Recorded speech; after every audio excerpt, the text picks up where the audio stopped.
Clara's heart pounded wildly as she stumbled through the moonlit prairie. One twin clutched to her chest, the other strapped to her back in a makeshift sling. Blood from childbirth still stained her tattered dress as the wind howled around her like the angry voices of the town that had cast her out just hours before. Witch, they had called her. Devil's consort, they had screamed. For birthing two babies instead of one was surely a sign of dark magic in Cottonwood Springs in 1875. The first drops of cold rain began to fall as Clara spotted a faint light in the distance. Her legs trembled beneath her as she pushed forward, her breath coming in ragged gasps. The twins, barely a day old, whimpered against her skin. She had nowhere to go, no family to turn to, and the nearest town was 2 days' journey by wagon. On foot, with newborns, in a storm she wouldn't survive the night. The cabin loomed before her now, a modest structure with smoke curling from its chimney. Clara hesitated at the edge of the property. She had heard whispers in town about the man who lived here, a reclusive cowboy who rarely ventured into Cottonwood Springs. Some said he was dangerous, others claimed he was simply broken by a past he never spoke of. She had no choice. The rain was falling harder now, and little Emma's forehead felt too warm against her neck. With the last of her strength, Clara staggered to the door and raised her fist to knock, but her knees buckled beneath her. As darkness closed in around her vision, the door swung open, revealing a tall figure silhouetted by firelight. "Help us?" she whispered, before collapsing onto the rough wooden porch, her precious babies cradled protectively in her arms. Vincent Blackwood had been enjoying the solitude of his evening routine, stoking the fire, reading a well-worn copy of Milton's Paradise Lost, when the faint sound of movement outside his cabin door caught his attention. 7 years living alone on the frontier had honed his senses to detect the slightest disturbance. He grabbed his Winchester rifle from beside the door, more out of habit than any real expectation of danger. Bandits were rare in these parts, and the Comanche had mostly moved further west after the treaties. Still, a man living alone couldn't be too careful. The sight that greeted him when he opened the door stole the breath from his lungs. A young woman lay crumpled on his porch, her face pale as milk in the lantern light, her dress soaked through with rain and something darker, blood, and clutched in her arms Vincent's eyes widened. 2 tiny infants, red-faced and squalling. "Dear God," he murmured, setting his rifle aside. He knelt beside the unconscious woman, pressing his fingers to her throat. Her pulse fluttered weakly beneath his touch, but she was alive. Vincent had been alone for so long that the sudden presence of 3 unexpected guests, 1 unconscious and 2 helpless, momentarily paralyzed him with indecision. But years of ranch work had taught him to act first and ponder later when lives were at stake. He gathered the woman into his arms, surprised by how little she weighed despite having clearly just given birth. 1 baby was secured to her back, the other nestled against her chest. Both were crying, their tiny fists flailing against the cold. "Hush now," he said awkwardly as he carried them inside, kicking the door closed behind him. "You're safe here." Vincent laid the woman gently on his bed, the only one in his small cabin, and carefully untied the sling that held one of the babies. Both infants were girls, he realized, with identical tufts of dark hair and scrunched, red faces. "What in tarnation am I supposed to do with you?" he muttered, panic rising in his chest. He had some experience with calving and foaling, but human babies? Vincent ran a hand through his dark hair, leaving it standing on end. First things first. The woman needed tending. The babies needed warmth, and he grimaced, probably milk, which he certainly didn't have. He stoked the fire higher, adding logs until the flames leaped cheerfully. Then he filled a basin with water from the kettle and gathered clean cloths from a chest. With awkward gentleness, he cleaned the woman's face, noting her delicate features beneath the grime and exhaustion. Her dark lashes lay like crescents against pale cheeks, and her brown hair, though tangled and damp, had a warm honey hue in the firelight. She couldn't be more than 25, he guessed. Vincent hesitated before checking her for injuries. The blood on her dress was concerning, but he was no doctor, and the propriety of examining an unconscious woman made him uncomfortable. Still, if she was bleeding badly. He compromised by covering her with a clean blanket and focusing his attention on the twins, who were still crying, though with less vigor now. Vincent placed them on the bed beside their mother and warmed a pot of water. He had no proper milk, but he had a little cream which he watered down, hoping it might sustain them until their mother woke. Using a clean cloth dipped in the diluted cream, he awkwardly fed first one baby, then the other, relieved when they suckled the cloth eagerly. It wasn't much, but it might keep them alive through the night. As Vincent worked, he wondered what circumstances had brought this woman and her newborns to his doorstep. Cottonwood Springs was the nearest settlement, but it was 5 miles away, and in her condition, the journey must have been desperate indeed. The woman stirred suddenly, her eyelids fluttering. Vincent stepped back, not wanting to frighten her when she woke to find a stranger looming over her babies. Her eyes opened fully warm brown, like coffee with a splash of cream, and widened with fear as she registered her unfamiliar surroundings. She tried to sit up, reaching frantically for her babies. "They're right here," Vincent said quickly, gesturing to the twins beside her. "They're safe. You're all safe." The woman gathered her babies close, her eyes never leaving Vincent's face. "Who are you?" she asked, her voice hoarse. "Vincent Blackwood. This is my cabin. You collapsed on my doorstep about an hour ago." She swallowed hard.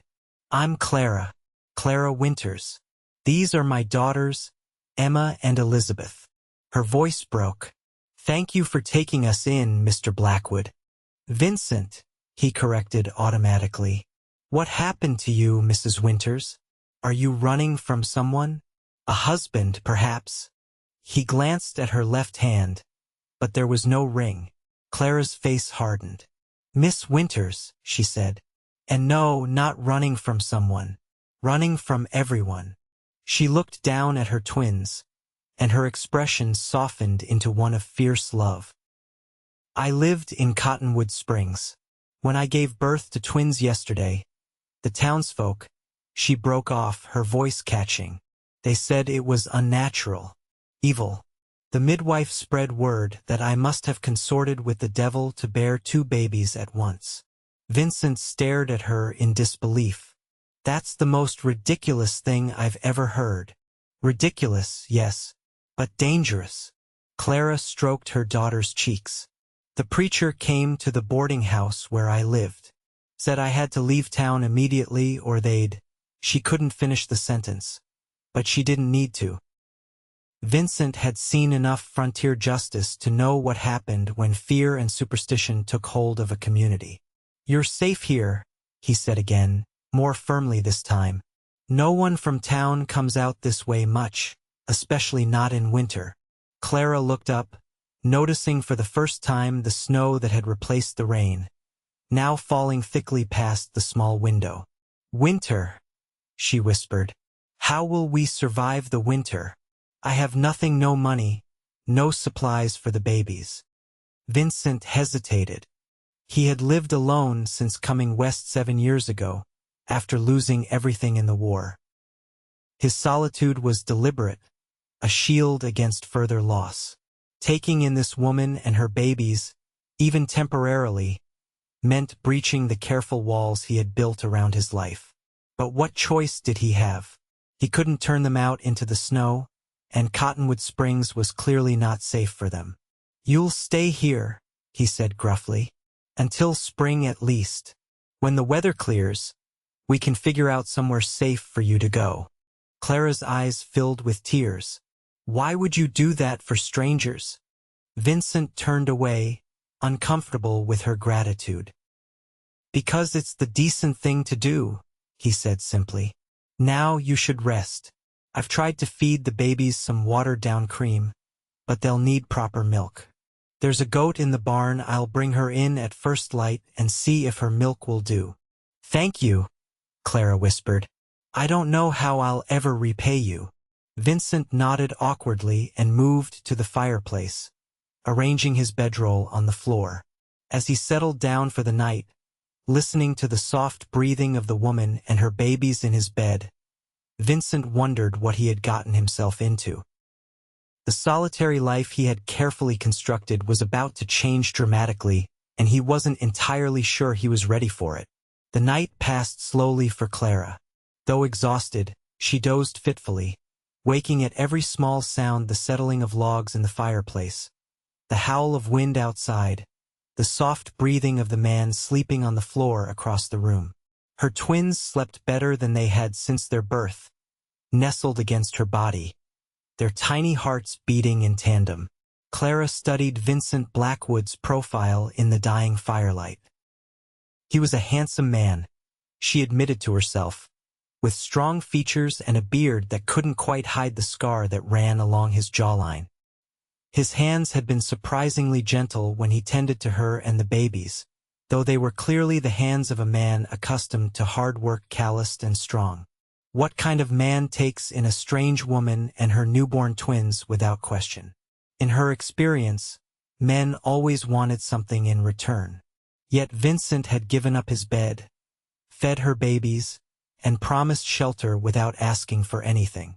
It made her uneasy, this unexpected kindness. In Clara's 23 years of life, kindness had rarely come without a price. As dawn lightened the small window, Clara heard Vincent stir. He rose quietly, adding wood to the fire before pulling on his coat and boots. He glanced her way, and their eyes met. "I'm going to bring in the goat," he said softly. "How are the little ones?" "Hungry," Clara admitted, "but they're strong." Vincent nodded and slipped outside. Clara could hear him trudging through the snow toward what must be the barn. She took the opportunity to examine her surroundings more carefully. The cabin was small but solid, with a main room that served as kitchen, dining room, and sleeping area, plus what appeared to be a small storeroom off to one side. Everything was neat and functional, with few personal touches: a bookshelf with well-worn volumes, a hand-carved chest set on a small table, a faded daguerreotype in a simple frame that she couldn't make out from the bed. The door opened again, bringing a blast of cold air and a very indignant-looking goat, which Vincent led to the corner farthest from the bed. "This is Matilda," he said, as if introducing a house guest. "She gives good milk, though she's ornery as they come." Clara couldn't help smiling at the way he spoke to the animal. "Have you had her long?" 3 years. She was half wild when I got her. Previous owner couldn't handle her. We came to an understanding." Vincent patted the goat's side. "I don't expect too much from her, and she doesn't kick me when I milk her. Usually." He set about milking the goat into a clean bucket, his movements efficient and practiced. When he had enough, he brought the bucket to Clara. "It's still warm," he said. "Best way for them to have it, I reckon. Do you need help?" He looked uncomfortable. Clara felt heat rise to her cheeks. "No, thank you. I can manage." Vincent nodded, clearly relieved, and busied himself at the stove, his back tactfully turned as Clara nursed first Elizabeth, then Emma. The warm goat's milk seemed to satisfy them, and Clara felt a knot of worry loosen in her chest. At least her babies wouldn't starve. "I don't have much for breakfast," Vincent said after a while. "Some cornmeal mush and bacon. Maybe some dried apples." "That sounds wonderful," Clara said, suddenly aware of her own hunger. She hadn't eaten since before the twins were born, nearly 2 days ago now. Vincent brought her a bowl of steaming mush topped with a spoonful of molasses, along with a plate of bacon. Clara ate ravenously, only stopping when she realized he was watching her with a mixture of amusement and concern. "Sorry," she said. embarrassed. "It's been a while since I had a proper meal." "Eat as much as you want," Vincent said. "I've got plenty of supplies for winter." He hesitated. "I need to check my traps and tend to the livestock. Will you be all right here alone for a few hours?" Clara nodded. "We'll be fine. I should rest anyway." Vincent pulled on his heavy coat and hat. "Bar the door behind me," he instructed.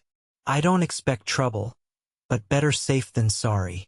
After he left, Clara did as he asked, then returned to the bed, cradling her daughters close.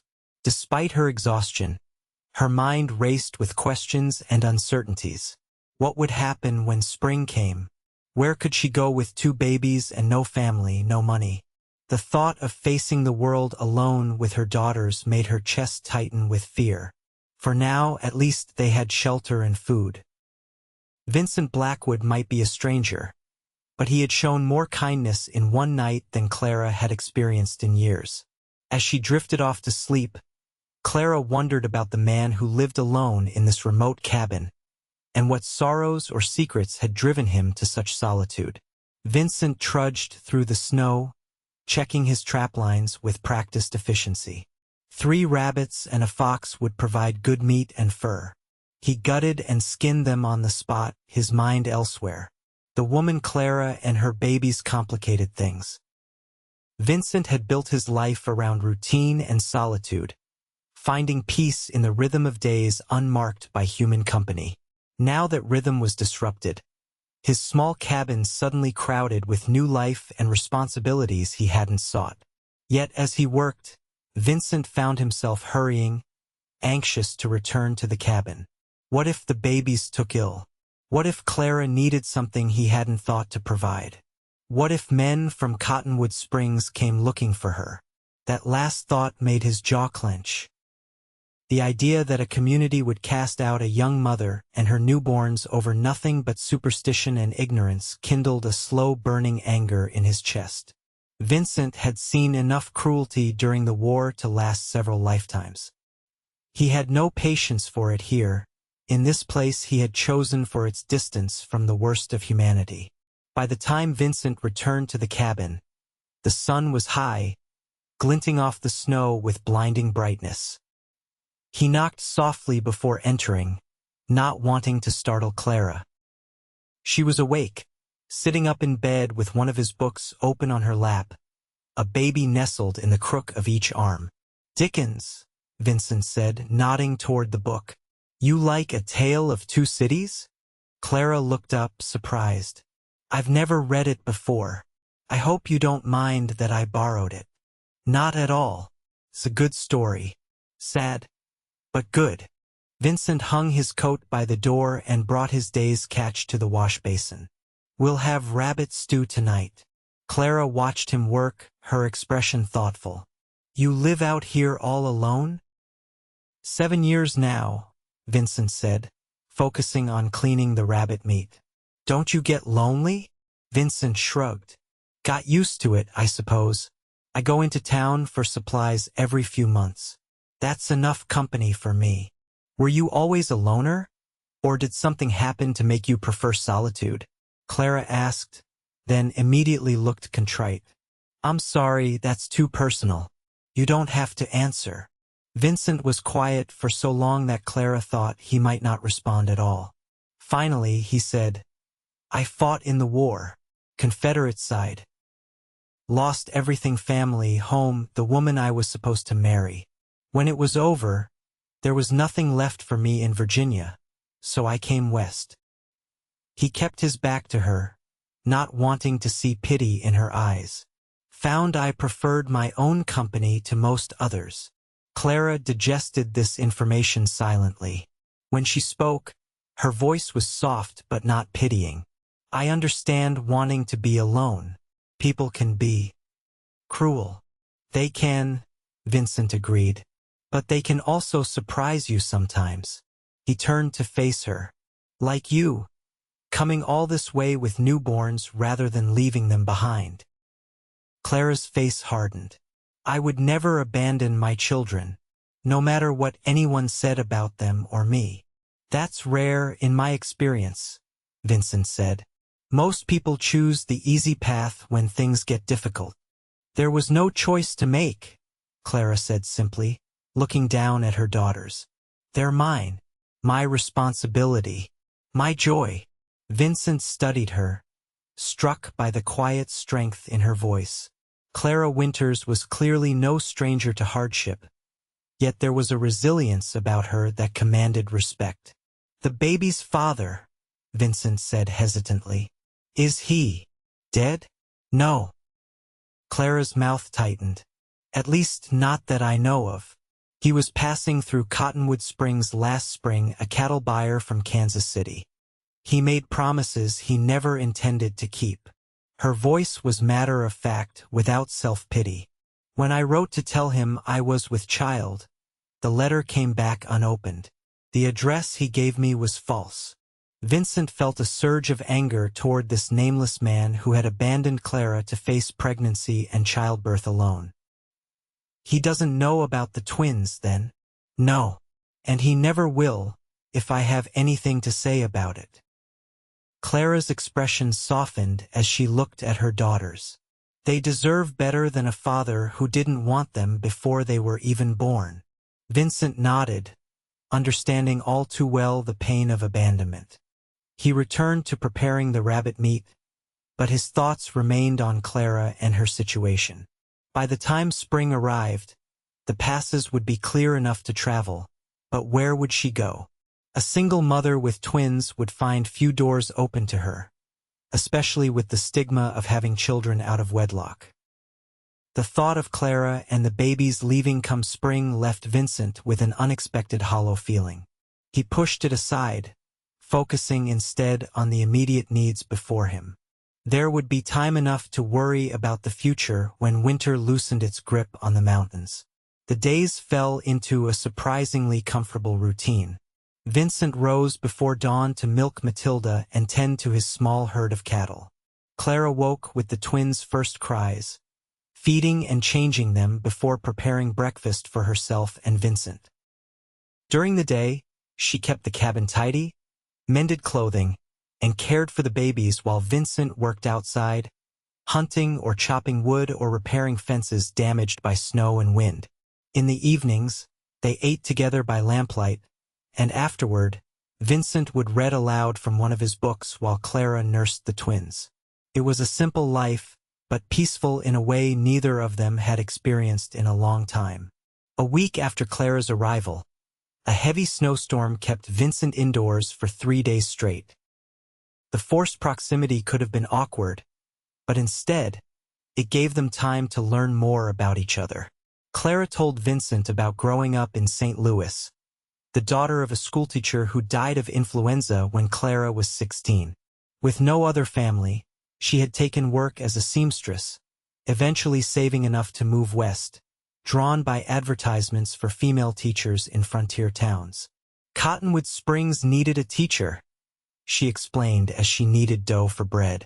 I had some education from my father, enough to teach the younger children at least. It was a good position room and board at the widow Peterson's boarding house, and a small salary. Until you got pregnant, Vincent guessed, whittling a small wooden horse at the table. Clara nodded. Mrs. Peterson was surprisingly kind about it. Said she'd had a similar experience in her youth. She let me stay on, though I had to stop teaching, of course. I did sewing for people in town to pay my way. She punched the dough with perhaps more force than necessary. Everything changed when the twins were born. Mrs. Peterson was away visiting her sister, so the town midwife attended the birth. When she saw 2 babies instead of 1. She thought it was unnatural, Vincent finished. She ran straight to Reverend Caldwell, who came to the boarding house with half the town behind him. Clara's hands stilled on the dough. They called me a witch. Said no God-fearing woman could birth 2 babies at once unless she'd made a pact with the devil. They gave me 1 hour to gather my things and leave town. Vincent's hand tightened around his whittling knife. And no one stood up for you? Not one person. Clara shook her head. Mrs. Peterson might have, but she wasn't there. Everyone else was too afraid of being associated with me. She resumed kneading the dough. I took what I could carry and started walking. I remembered passing your cabin on the stagecoach when I first came to Cottonwood Springs.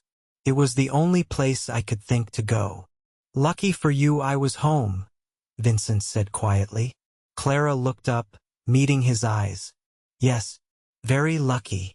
Vincent cleared his throat, suddenly uncomfortable with the intensity of her gaze. What about you? What made you decide to be a teacher out here in the middle of nowhere? Clara smiled, a flash of mischief lighting her eyes. Would you believe me if I said I was seeking adventure? Vincent raised an eyebrow skeptically. Were you? Perhaps a little, Clara admitted. But mostly I wanted to be useful, to make a difference.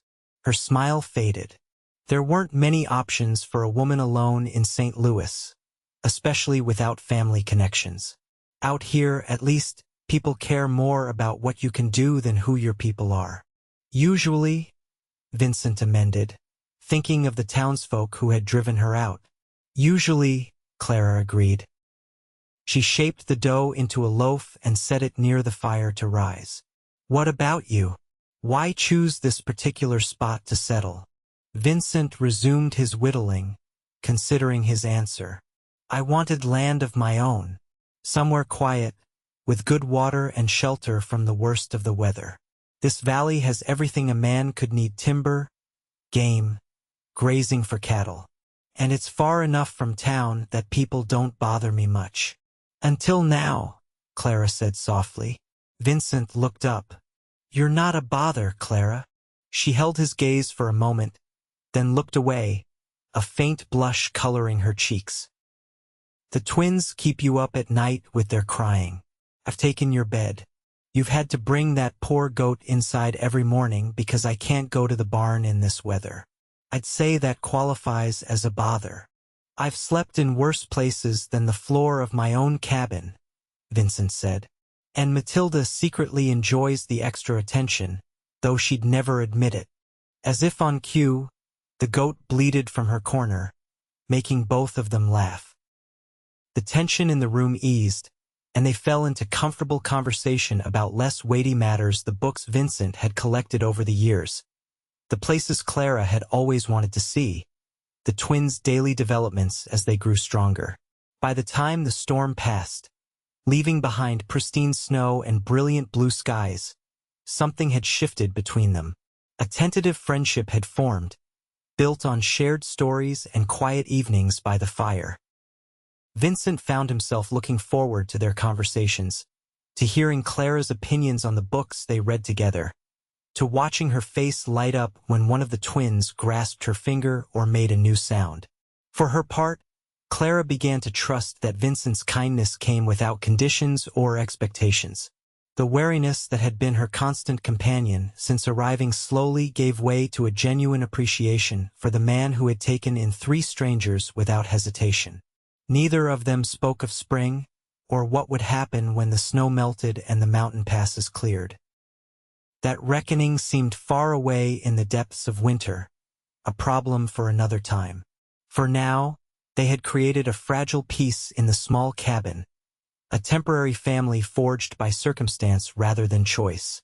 But as January gave way to February, and the twins grew plumper and more alert with each passing day, both Clara and Vincent found themselves wondering if this arrangement needed to be temporary after all. The first sign of trouble came on a crisp February morning. Vincent had gone to check his trap lines, leaving Clara and the twins warm and secure in the cabin. He was halfway back, rabbits slung over his shoulder, when he spotted tracks in the snow, the unmistakable imprints of shod horses, at least 3 of them, heading directly toward his cabin. Vincent's blood ran cold. No one from Cottonwood Springs ever came this way in winter unless it was an emergency. And given what Clara had told him about her reception there, he doubted this visit was friendly. Dropping the rabbits, Vincent ran, his boots crunching through the crusted snow. He knew every shortcut through these woods, every game trail that could shave precious minutes off his journey.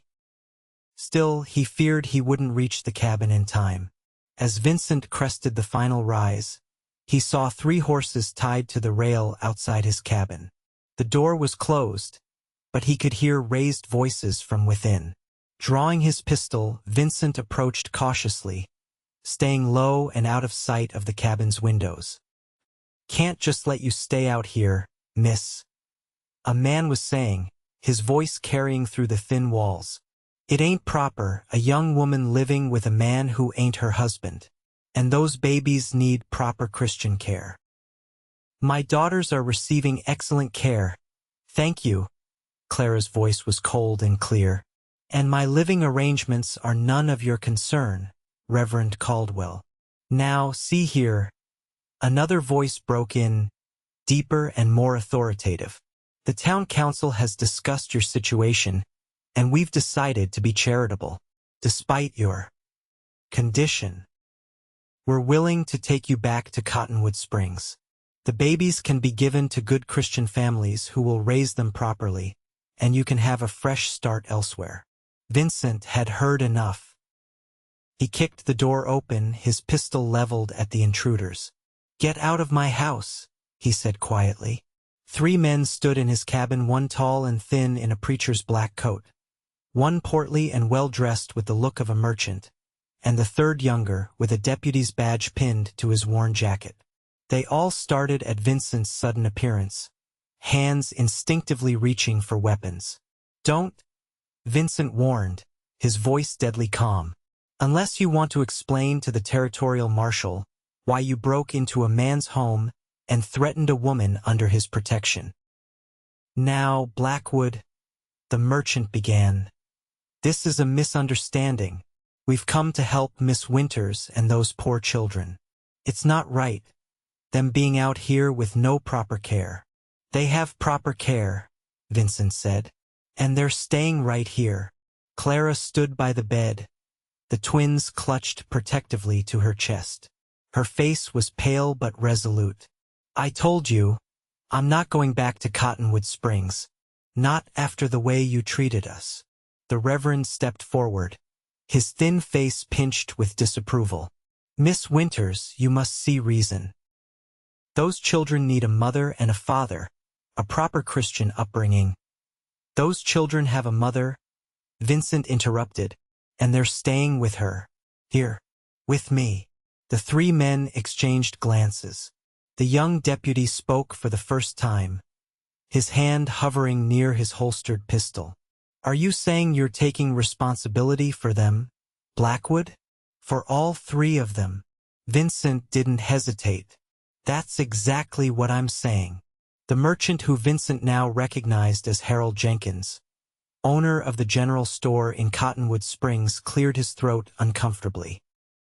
"Well, that's different, then.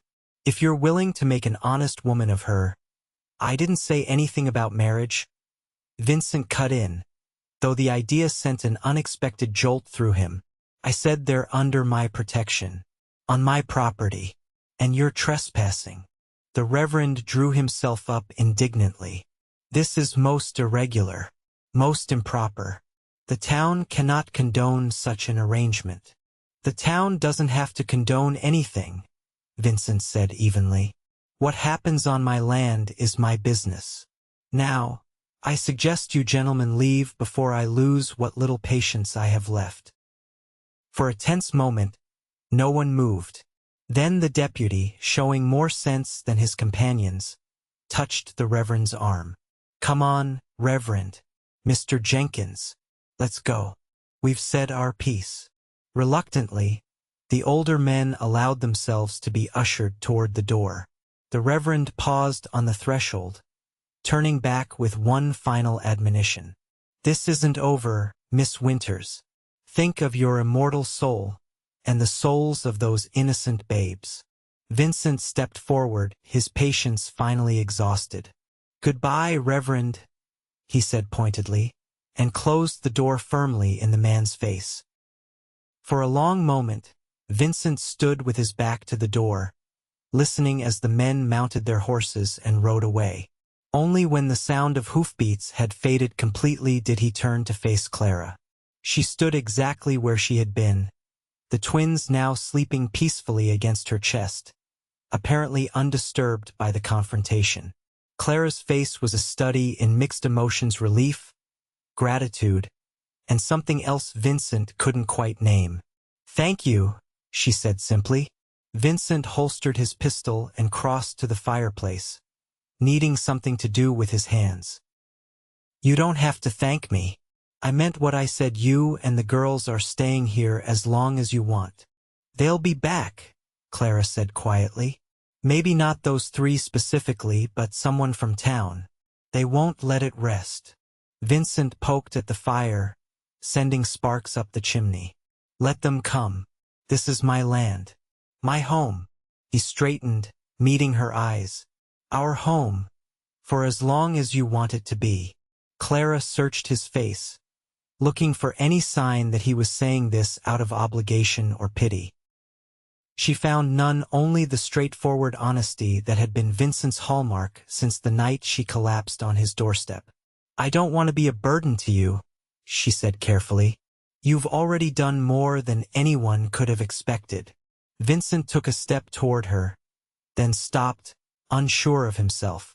"You're not a burden, Clara. Having you and the twins here, it's been good." He ran a hand through his hair, frustrated by his inability to express what he was feeling. "I've been alone a long time. Too long, maybe. I didn't realize how empty this place was until you filled it." Clara's eyes widened slightly at this admission. "Vincent, I'm not asking for anything," he said quickly. "I just want you to know that you have a place here.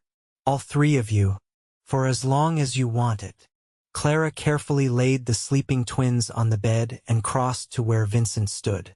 Without hesitation, she reached out and took his hand in hers. "Thank you," she said again, and this time, the words carried the weight of everything she couldn't yet say. Vincent looked down at their joined hands, then back at Clara's face. Slowly, giving her every chance to pull away, he raised his free hand to her cheek. Clara leaned into his touch, her eyes closing briefly. "We should talk about this," she murmured. "About what it means. For all of us." "We should," Vincent agreed. "But not right now." He glanced at the door. "Right now, I need to make sure those men really left. And then I need to bring in more firewood. The temperature's dropping." Clara nodded, reluctantly stepping back. "I'll have supper ready when you come back in." Vincent headed for the door, pausing with his hand on the latch. "Clara?" She looked up from checking on the twins. "Yes, I meant what I said. You have a home here, with me, if you want it." Clara's smile was like the sun breaking through clouds after days of rain. "I know," she said softly. "We'll talk tonight." Vincent nodded and stepped outside, his heart lighter than it had been in years despite the confrontation with the townsman. As he walked the perimeter of his property, checking for signs that the men had truly departed, Vincent allowed himself to imagine a future he had never dared to consider, one that included Clara and her daughters, a family of his own making in this place he had carved out of the wilderness. It wouldn't be easy. The town's disapproval was just the beginning of the challenges they would face.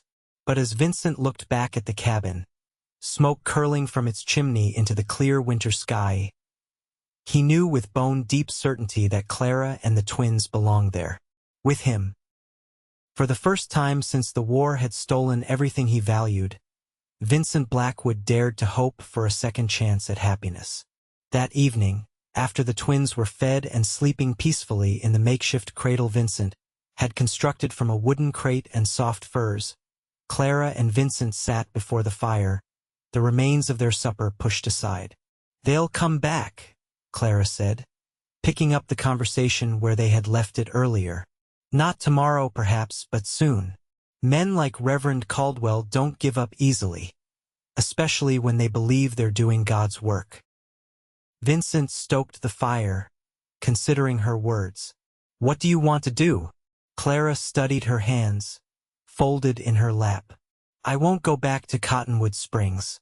Not after what they did, how they treated my daughters. You could go elsewhere, Vincent suggested, though the words felt like stones in his mouth. When spring comes. Denver, maybe, or one of the other larger settlements where people might be more accepting. Clara looked up, her eyes reflecting the firelight. Is that what you want? For us to leave when spring comes? Vincent met her gaze steadily. No, it's not what I want at all. A small smile curved Clara's lips. What do you want, Vincent? He set the poker aside and moved to sit beside her on the bench. I want you to stay. All three of you. I want to watch Emma and Elizabeth grow up. I want to teach them to ride and fish and read. I want to wake up every morning and know you're here. Vincent took a deep breath. I know it's fast. We've only known each other a few weeks. But I've never been more certain of anything in my life. Clara's eyes shimmered with unshed tears. You hardly know me. I know enough, Vincent said simply. I know you're brave and strong and fiercely protective of your daughters. I know you're kind and smart and you laugh at my terrible jokes. I know that when you smile, it feels like the sun coming out after a storm. A tear slipped down Clara's cheek. Vincent, let me finish, he said gently. I'm not asking you for any promises right now. I'm just asking you to consider staying. To give us a chance to see if what I'm feeling, what I think we're both feeling, is real. Clara wiped away the tear with the back of her hand. And what about the town? What about the fact that I have 2 children born out of wedlock? That will never change, Vincent. The world will always look at my daughters and see something shameful. The world can go to hell, Vincent said bluntly.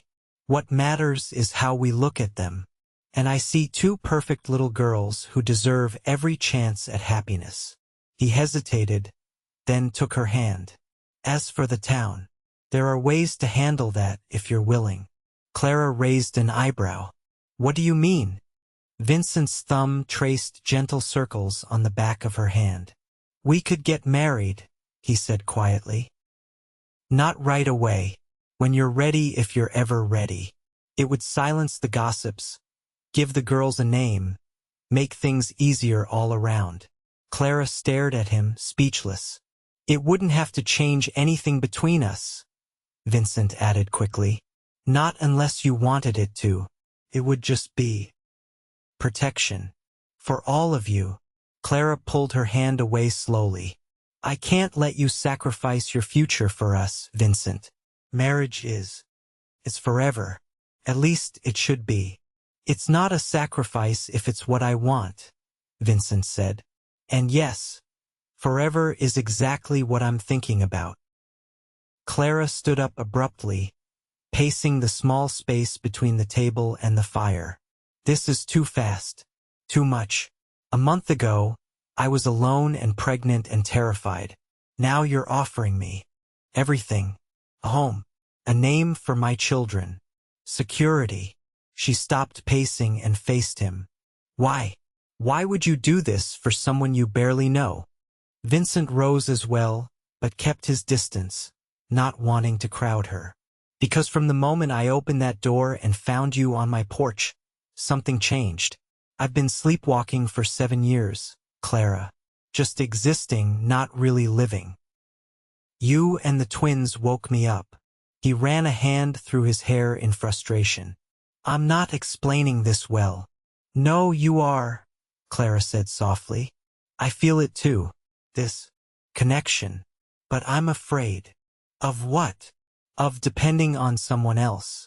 Of believing in promises that might not be kept. Clara hugged herself tightly. The last man who made me promises left me to face pregnancy and childbirth alone. He didn't even give me his real name. Vincent took a careful step toward her. I'm not him, Clara. I don't make promises I can't keep. I know, she whispered. That's what scares me the most. Because I want to believe you. I want this, all of it, so badly that I'm afraid I'm not thinking clearly. Vincent closed the distance between them, gently taking her shoulders in his hands. Then don't decide anything now. Just stay. Get to know me better. Let me get to know you. We have time. Clara looked up at him, her eyes searching his face.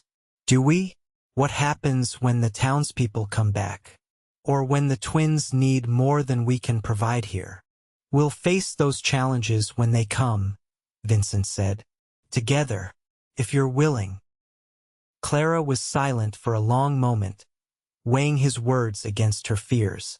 Finally, she said, I don't want my daughters growing up thinking they're unwanted or shameful because of the circumstances of their birth.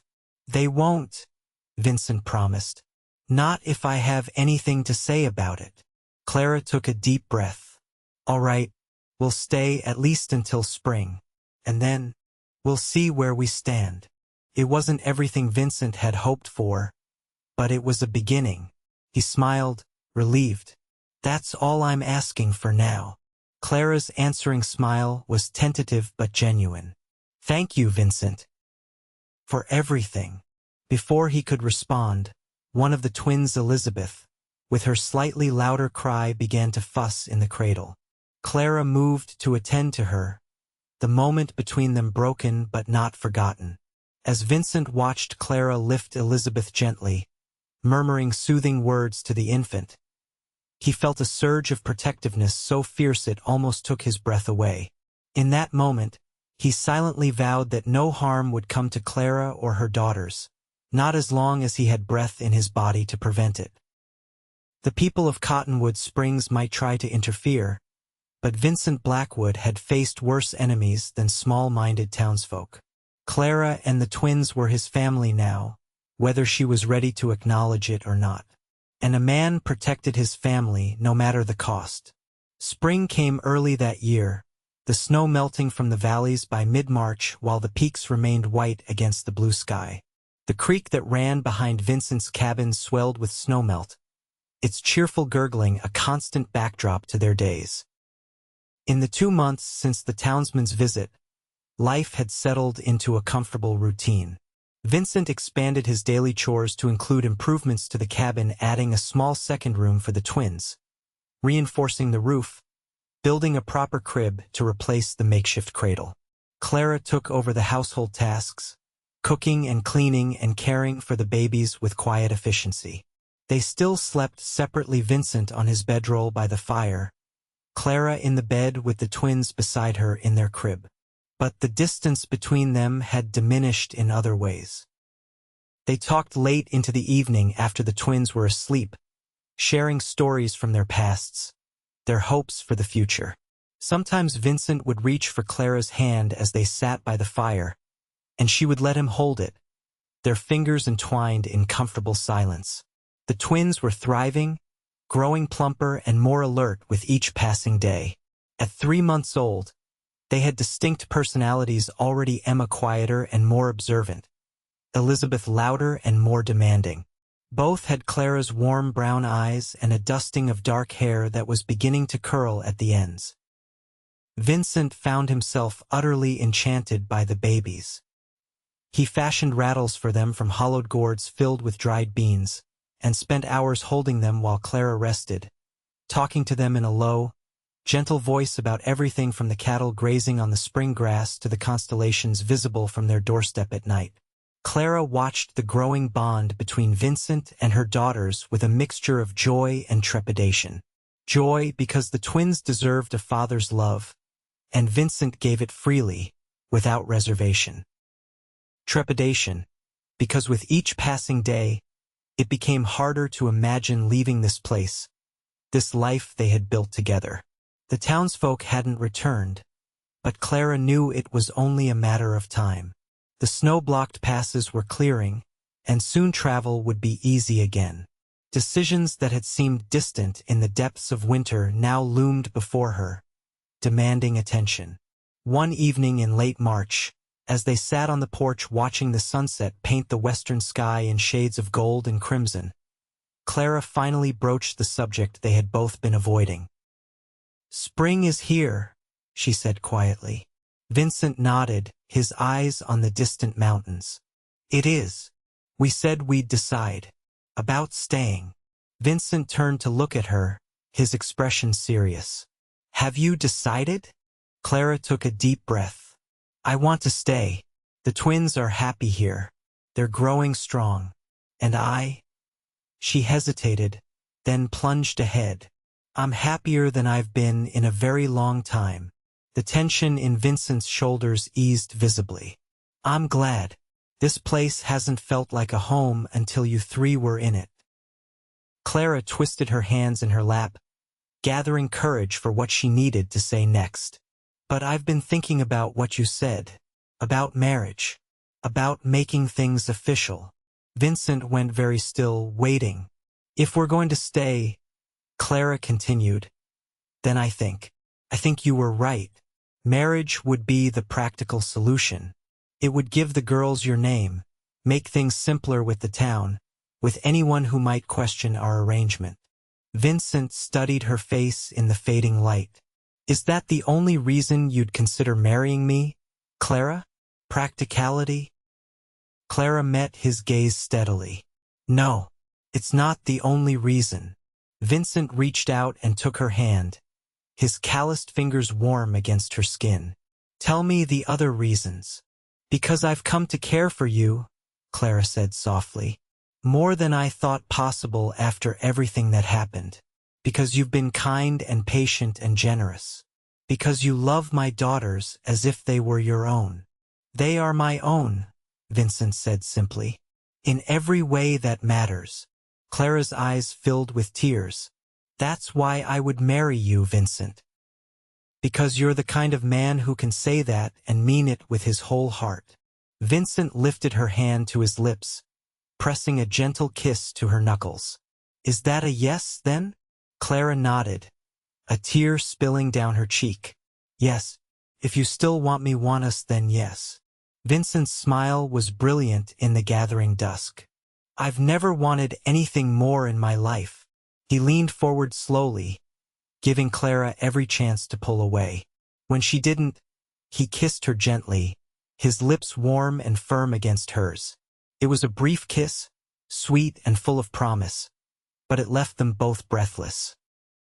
I'll ride into town tomorrow, Vincent said when they parted. Talk to the circuit judge about coming out here. He passes through Cottonwood Springs every few weeks. Clara nodded, suddenly nervous now that the decision was made. What will people say?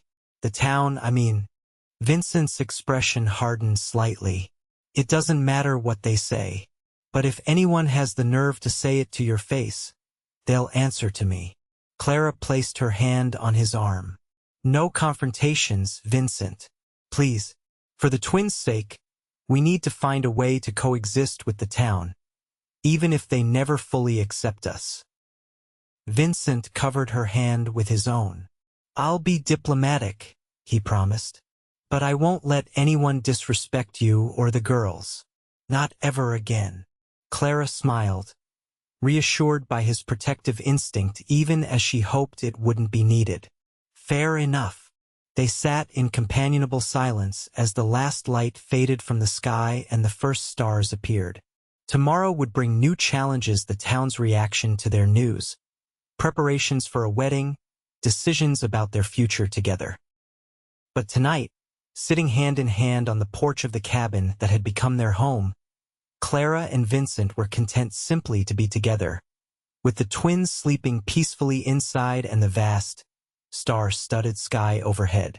For the first time since learning she was with child, Clara allowed herself to believe that everything might truly be all right, that she and her daughters had found not just shelter, but a home, not just safety, but love.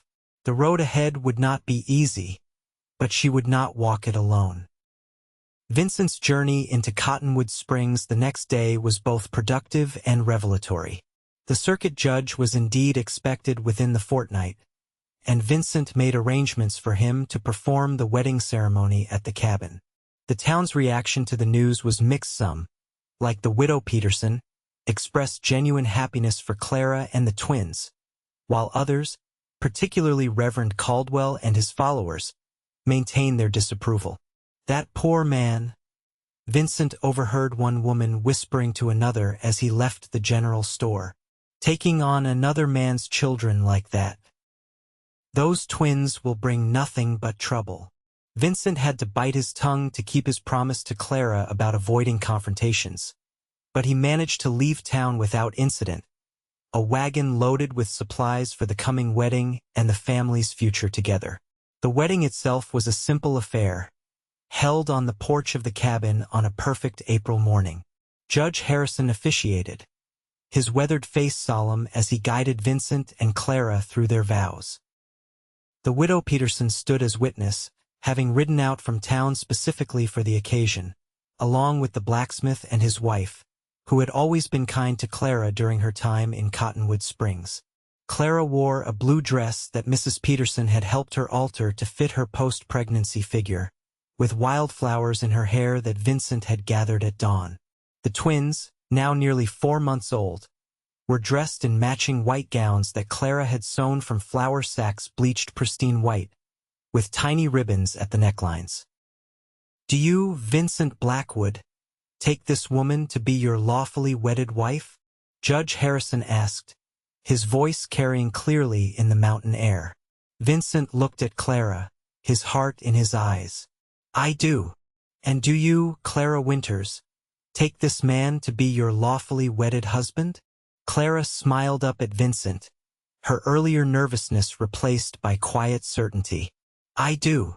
Then by the authority vested in me by the territory of Colorado, I pronounce you man and wife." The judge closed his Bible with a snap. "You may kiss your bride, Mr. Blackwood." Vincent cupped Clara's face gently in his hands and kissed her, a kiss filled with promise and tenderness and hope for their future together. When they parted, both were smiling, and even the usually stoic blacksmith was discreetly wiping his eyes. The small wedding party shared a meal afterward: venison stew and fresh bread, and a cake that Mrs. Peterson had brought from town. As the afternoon waned, their guests departed, leaving the newlyweds alone with the twins. "Mrs. Blackwood," Vincent said, testing the sound of it as they stood waving goodbye to the last of their guests. Clara leaned against him, fitting perfectly under his arm. "It has a nice ring to it." "It does," Vincent agreed. He looked down at her, suddenly serious. "Are you happy, Clara? Truly?" Clara turned to face him fully, her hands resting on his chest. "I am. More than I ever thought possible." She smiled. "Are you? You've taken on quite a responsibility, you know. A wife and 2 daughters all at once." Vincent drew her closer, his arms encircling her waist. "I have everything I never knew I wanted," he said honestly. "A family, a purpose beyond just surviving, a future worth fighting for." Clara rose on her tiptoes and kissed him, a kiss that held both gratitude for the past and hope for the future. When they separated, she took his hand and led him back inside, to where the twins were sleeping peacefully in their crib. "Our family," she said softly, standing beside him as they looked down at the sleeping infants. Vincent wrapped an arm around her shoulders and pressed a kiss to her temple. "Our family," he echoed, the words a vow as binding as the ones they had exchanged before the judge. That night, for the first time, they shared the bed as husband and wife, their lovemaking gentle and tentative at first, then more confident as they learned each other's bodies. Afterward, Clara lay with her head on Vincent's chest, listening to the steady beat of his heart. "I never thought I'd have this," she confessed in the darkness. "After I found out I was with child, I thought that part of my life was over, that no man would ever want me, with another man's children to raise." Vincent's fingers traced patterns on her bare shoulder. "Their father was a fool," he said simply. "His loss is my gain." Clara propped herself up on one elbow, studying his face in the moonlight that filtered through the window. "You really mean that, don't you?" "Every word," Vincent assured her. Those little girls are a blessing, Clara, and so are you. Clara settled back against him, her body warm and soft alongside his. I love you, Vincent Blackwood, she whispered, saying the words aloud for the first time. Vincent's arms tightened around her. I love you too, Clara Blackwood, he replied, his voice rough with emotion. More than I have words to say. They fell asleep entwined, the sound of the twins' soft breathing a gentle counterpoint to the night sounds outside, the hoot of an owl, the distant howl of a coyote, the rustle of wind in the pines. A perfect night, the first of many they would share in the life they were building together. The seasons turned, as they always do, summer's heat giving way to autumn's crisp days and cool nights. The twins grew and thrived, sitting up by themselves now, babbling nonsense syllables that occasionally sounded like Mama or Papa. Vincent expanded the garden, planting corn and beans and pumpkins that Clara preserved for winter.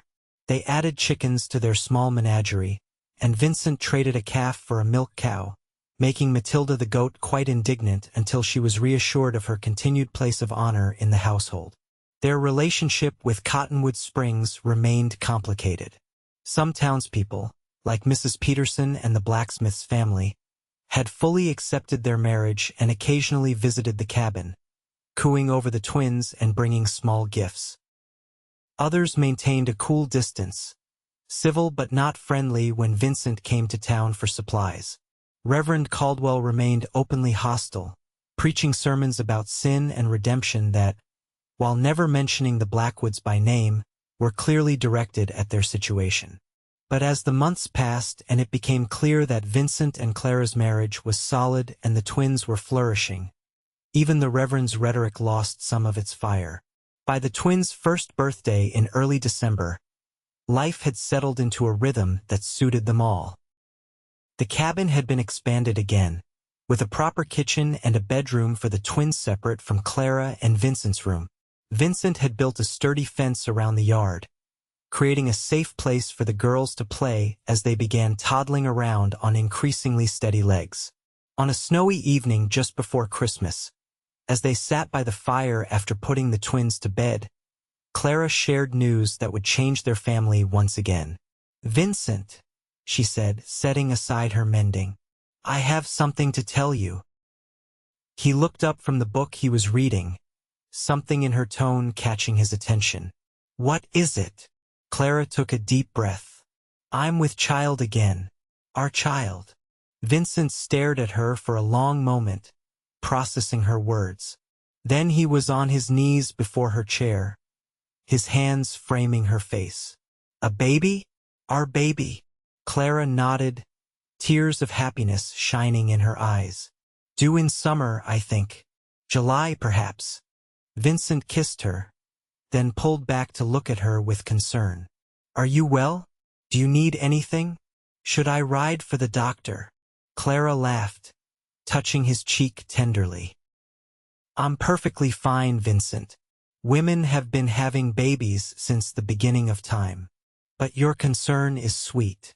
Vincent placed a gentle hand on her still flat stomach, wonder in his eyes. Our child, he repeated softly. A brother or sister for Emma and Elizabeth.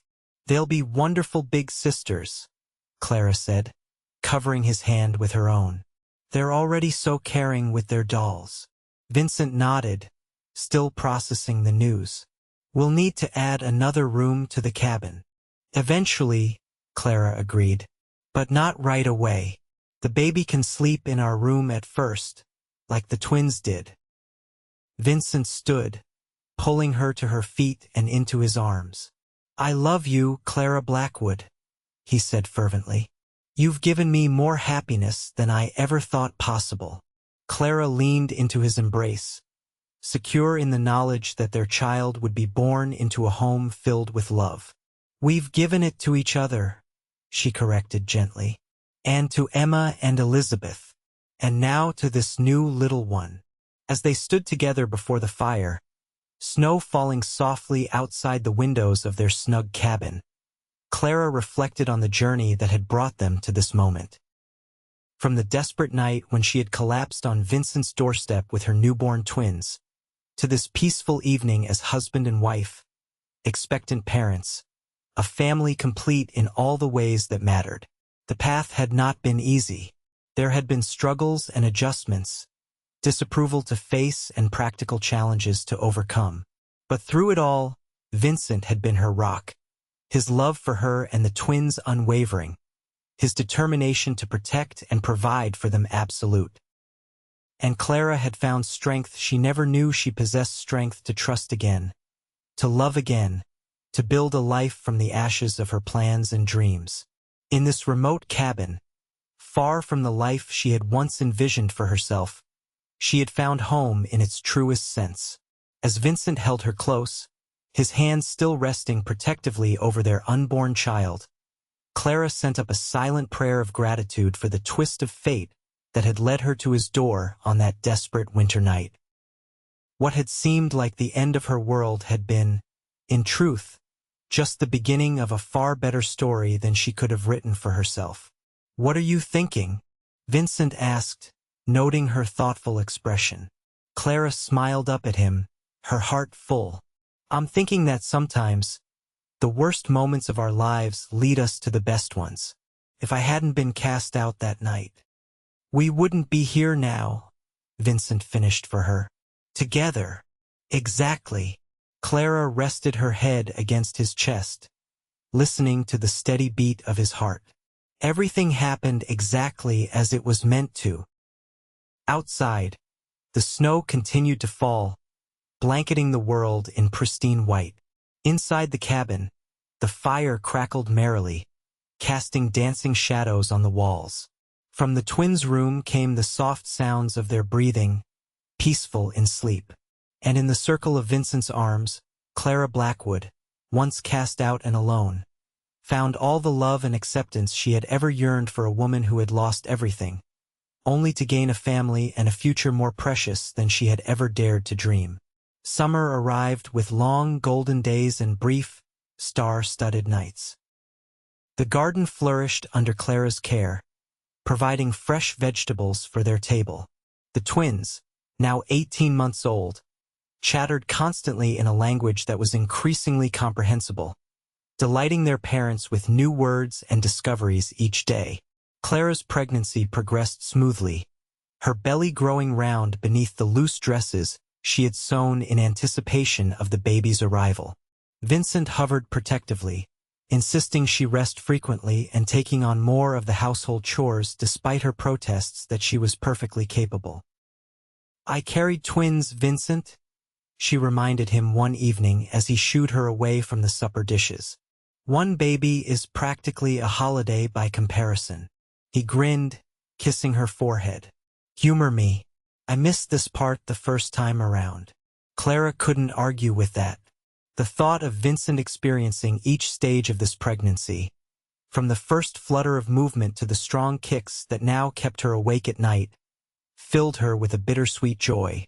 She wished he could have been there for the twins, too, but she was grateful he would be present for this child's birth. As her due date approached, Vincent insisted on bringing a midwife to stay at the cabin. Not the woman from Cottonwood Springs who had caused so much trouble, but a half-Ute woman named Singing Bird who lived in a settlement a day's ride away and was known for her skill with difficult births.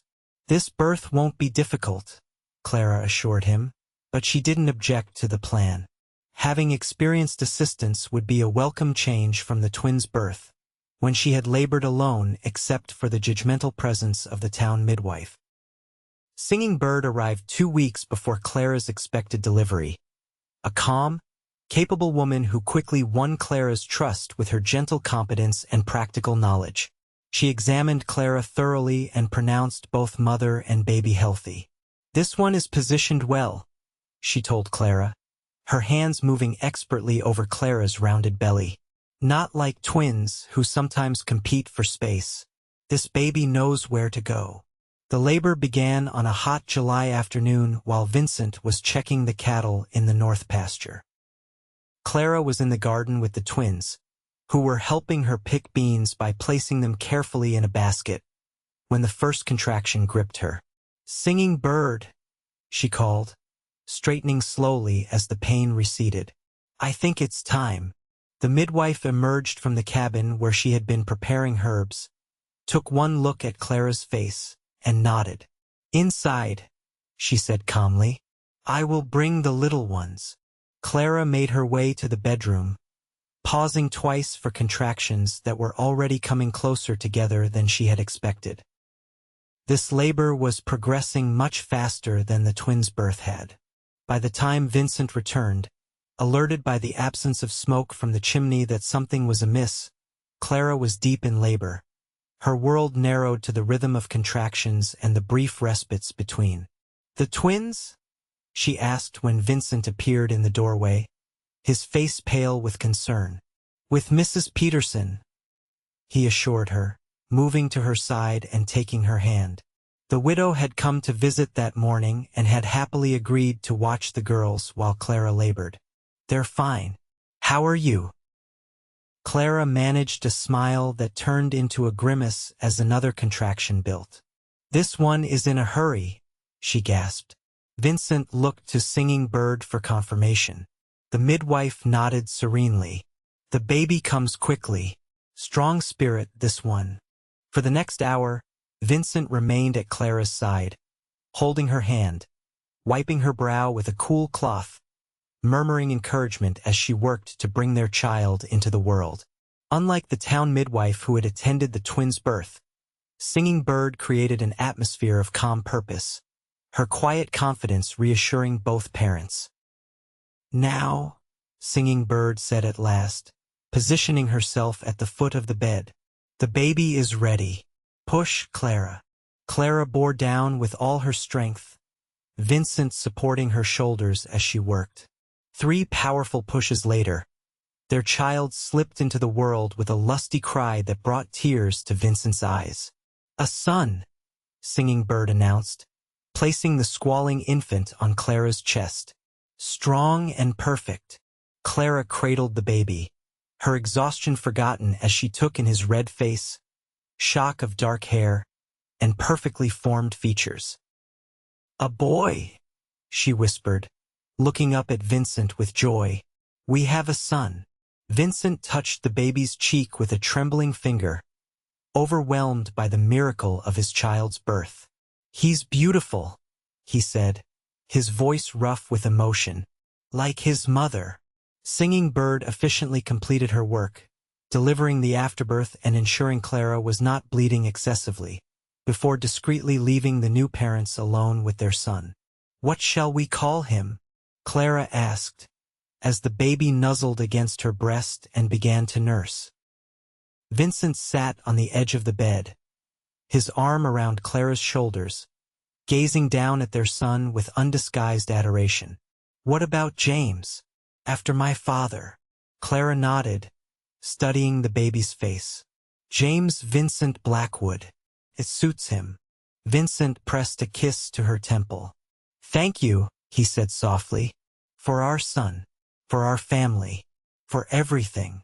Clara leaned against him, tired but deeply content.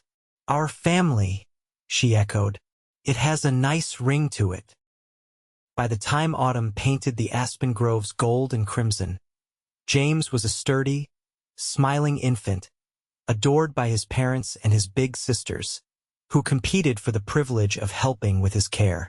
The twins, now approaching their 2nd birthday, were talking in complete sentences and developing distinct personalities: Elizabeth bold and adventurous, Emma thoughtful and observant. Life in the cabin had never been busier or happier. Vincent expanded their holdings, purchasing adjacent land from a neighbor who was moving back east. Clara started a small school for the twins and the children from 2 neighboring homesteads, using her training as a teacher to ensure their education despite their remote location. The relationship with Cottonwood Springs had gradually improved. The birth of James, unquestionably Vincent's son, had softened some of the lingering prejudice against the twins.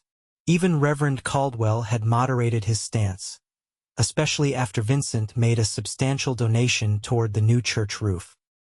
On a crisp October evening, as Vincent and Clara sat on the porch watching the twins chase fallen leaves while baby James slept in Clara's arms, Vincent reflected on the journey that had brought them to this moment.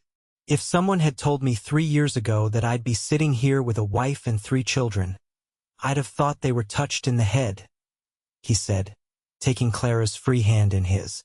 Clara smiled, looking out over the property that had become their home. And if someone had told me I'd find happiness after being cast out in disgrace, I wouldn't have believed them either. She squeezed his hand. Yet here we are. Vincent nodded thoughtfully. Life has a way of surprising you. I spent years thinking I was content alone, but I was just existing. This, he gestured to their home. Their children, this is living. Emma ran up to them, her cheeks flushed with exertion and excitement. Papa, come see. Lizzie and I found a frog. Vincent scooped her up, settling her on his hip. A frog, is it? Let's have a look. As he carried Emma to where Elizabeth was proudly guarding their discovery, Clara watched them with a heart full of love. The path that had led her to Vincent's doorstep on that desperate winter night had been paved with hardship and fear, but it had brought her to exactly where she was meant to be. The sun began to set behind the mountains, casting long shadows across the yard. Soon it would be time to go inside, to light the lamps and have supper, to bathe the twins and put all 3 children to bed. The routine of their days was predictable now, comforting in its familiarity. But as Clara rocked gently, soothing James when he stirred against her shoulder, she knew that the true miracle was not in the grand gestures or dramatic moments, but in the quiet, everyday love that sustained them. In Vincent's steadfast presence and unwavering support. In the twins' acceptance of him as their father, the only one they had ever known. In the family they had forged together, bound not by blood alone, but by choice and commitment and love that grew stronger with each passing day. Mama, come see the frog, Elizabeth called, jumping up and down with excitement. Coming, sweetheart, Clara replied, rising carefully with James still sleeping in her arms. As she joined her family in the yard, Clara sent up a silent prayer of gratitude for the life they had built together. She had been cast out once, deemed unworthy because of the twins she had borne. But in losing what she thought was her place in the world, she had found her true home in Vincent's cabin, in his arms, in the family they had created together against all odds.